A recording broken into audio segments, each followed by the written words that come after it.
মানে সবে শুনে কিন্তু নিজে কিছু বলতে পারে না। মাথার দ্বিতীয় অপারেশনের পরে ওর মাথা এক সাইড ড্যামেজ হয়ে গেছে। ডাক্তাররা বলছে অত কথা বলতেও পারে না, ওটা দোয়া করেন আল্লাহর কাছে।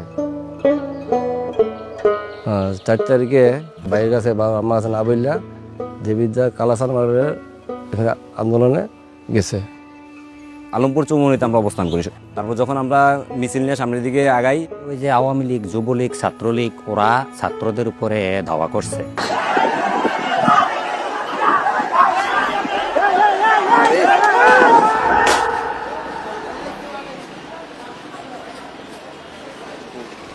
এখানে বিড়াইছে।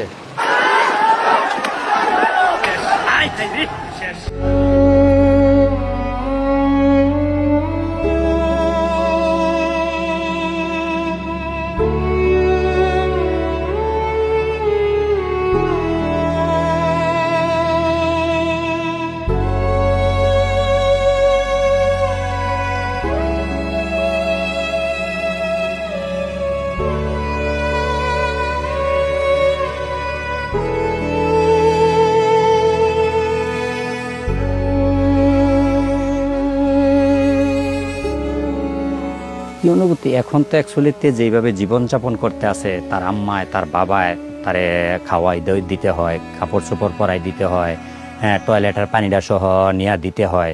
এক ধরনের সে কিন্তু পুরো প্রতিবন্ধী হয়ে গেছে।